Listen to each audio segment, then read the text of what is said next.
किसी ने सच ही कहा है कि लफ्ज बदल देंगे लिबास बदल देंगे, लफ्ज बदल देंगे लिबास बदल देंगे, वक्त आने वाले बेटा इतिहास बदल देंगे।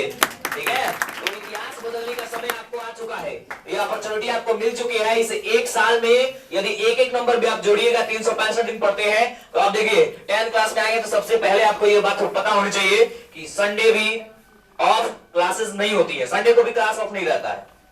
ठीक है, इस बात की जानकारी आपके पास होनी चाहिए।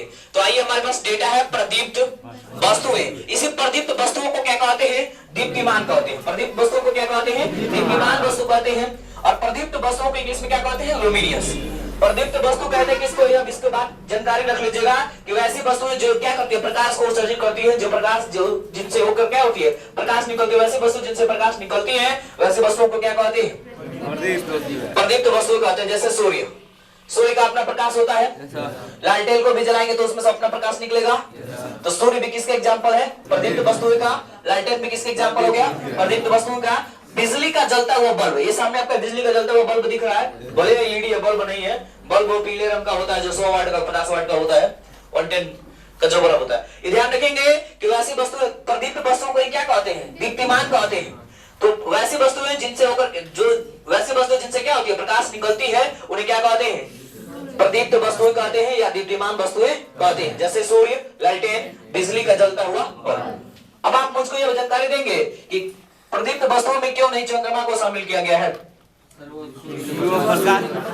क्योंकि चंद्रमा का प्रकाश उसका खुद का स्वयं का नहीं होता है, क्योंकि दिन के समय में भी चंद्रमा दिखाई देते लेकिन सूर्य का प्रकाश कारण दिखता नहीं है। और क्या होता है? सूर्य से प्रकाश को अब्जॉर्ब करता है, अवशोषित करता है कौन? चंद्रमा। इस तब जाकर रात में चमकता है।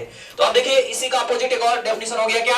अप्रदीप्त वस्तुएं। तो अप्रदीप्त वस्तुएं किसे कहते हैं? वैसी वस्तुएं जिनसे क्या होती है? प्रकाश उत्सर्जित नहीं होती है, जिनसे प्रकाश नहीं निकलती है, तो ऐसी वस्तुओं को क्या कहते हैं? अप्रदीप्त वस्तुएं कहते हैं। अप्रदीप्त वस्तुएं कहते हैं, जिसमें पहला क्या होता है? मेज होगा। पहला वस्तु क्या होगा? मेज। एग्जाम्पल तो करोड़ों लाखों हो सकते हैं, बस आपके डेफिनेशन क्लियर होना चाहिए। और मत जुड़ गया, प्रदीप्त में और जुड़ गया। प्रदीप्त क्या है? जो अपने अंदर से प्रकाश को निकाल के देगा, जिसमें से प्रकाश निकलेगी। और अप्रदीप्त कौन हो गया? जिनसे प्रकाश नहीं निकलेगी। वो क्या होगा? अप्रदीप्त वस्तु। ऐसी वस्तु जिनसे प्रकाश उत्सर्जित नहीं होती, जिनसे प्रकाश नहीं निकलती है, उन्हें क्या कहते हैं? अप्रदीप्त वस्तु कहते हैं। जैसे मेज, कुर्सी, लकड़ी, पुस्तक, पौधे। लकड़ी पुस्तक समझ पाते हैं भाई? न तो कुछ लोग कहते हैं इंग्लिश जानते हैं, बुक जानते हैं, लेकिन पुस्तक कौन जानवर का नाम आगे? भाई जानवर में ये बुक ही होता है।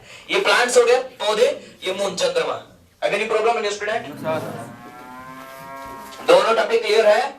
प्रदीप्त वस्तु किसे कहते हैं? वैसी वस्तु जिनसे ऊपर प्रकाश क्या, जिनसे प्रकाश उत्सर्जित होती है, जो प्रकाश को निकालता है, उस वस्तु को क्या कहते हैं? प्रदीप्त वस्तु कहते हैं। अप्रदीप्त किसे कहेंगे? जिनसे ऊपर प्रकाश, जिनसे जो प्रकाश को उत्सर्जित नहीं करेगा, जिनसे प्रकाश नहीं निकलेगा, वस्तु क्या होगी? अप्रदीप्त होगी। चलिए हम नेक्स्ट टॉपिक की ओर बढ़ते हैं।